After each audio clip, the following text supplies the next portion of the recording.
안녕하세요. 지난 영상에서 1금융 상품 중에 어떤 상품을 나중에 받아야 하는지 또 상품의 특성들에 대해서 간단한 설명을 드렸습니다. 이번 영상에서는 2금융권 상품 중에서 나중에 받아야 할 상품들에 대해서 설명을 드리도록 하겠습니다. 제2금융권의 경우 우리 생활에 정말 밀접한 카드사부터 시작하여 보험사, 저축은행, 캐피탈, 새마을금고, 지역농협까지 다양한 범위에 있습니다. 흔히 주변 분들과 이야기해보면 나는 1금융권 말고는 거래 절대 안 해 하시면서 새마을금고를 이용하고 계시거나 차량 할부로 캐피탈을 이용을 하시는 분들을 많이 봐왔습니다.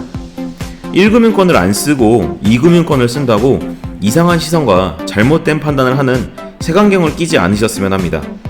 현재 쓰고 계신 신용카드, 보험사 약관대출까지도 실질적으로 일반 1금융권 대출범위 이상의 금융시장을 2금융권에서 다루고 계시다는 걸 알아두셔야 할 것 같습니다. 이처럼 2금융권의 다양한 대출 범위가 있지만 처음부터 건드리지 말아야 할 대출 상품들도 존재합니다.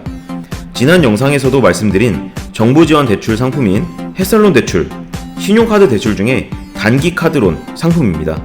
정부지원 대출인 햇살론 대출은 연체 기록이 일부 존재하신다 하더라도 연봉이 4,500 미만인 소득 활동을 하시는 분들이라면 누구나 해당되는 상품입니다.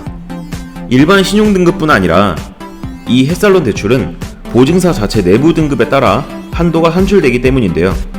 비상시에 혹은 기존 대출들 중에서 금리가 높으셔서 갚으시는 목적으로 활용을 하시는 게 좋은 상품입니다.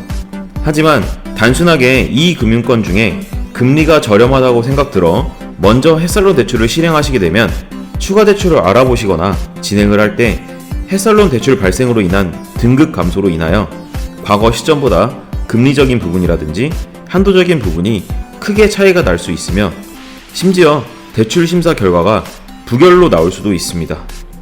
햇살론은 금리가 평균적으로 7에서 9% 사이로 설정되게 됩니다. 햇살론 대출로 1,000만원 기준 연 8% 금리로 대출을 실행한다 라는 가정을 잡았을 때 원금 균등 상환 방식으로 첫 달 불입금이 23만원 정도로 계산됩니다. 일반 신용대출 상품으로 원리금 균등 상환 방식 1,000만원 기준 13% 금리로 진행 시 불입금은 비슷한 금액으로 산출이 됩니다. 금리의 차이를 당연히 확인을 해보고 더 저렴한 대출을 받아야 하는 게 맞는 거지만 추후에 추가 대출이 필요할 수 있는 가능성, 한 달의 고정적 지출, 등급의 변화까지도 생각하신 후에 대출을 이용을 하시는 게 좋습니다. 신용카드를 쓰시는 분들이라면 현금 서비스, 리볼빙 이런 내용들을 많이 들어보셨을 겁니다. 심지어 주기적으로 카드사의 연락와 이런 혜택이 있으시니 써보세요 하는 권유 전화도 받아보셨을 거예요.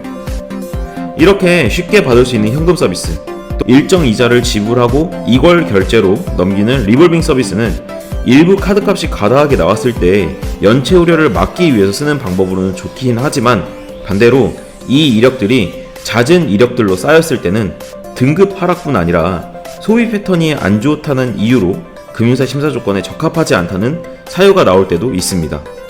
우리가 편리하게 이용할 수 있는 현금 서비스와 리볼빙, 금리가 저렴하다 생각했던 햇살론 또한 잘 사용하면 이점이 많은 상품일 수는 있지만 잘못 사용하면 큰 독이 될 수 있는 상품의 특성을 가지고 있습니다.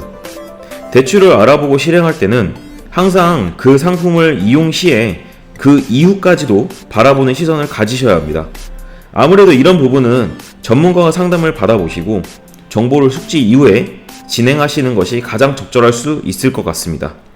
어떤 상품을 어떻게 알아봐야 할지 고민되시는 분들은 저희 카카오톡 오픈 채팅 대출의 신 검색하셔서 들어오시면 1대1 상담 도와드릴 테니 문의 남겨주시길 바라겠습니다.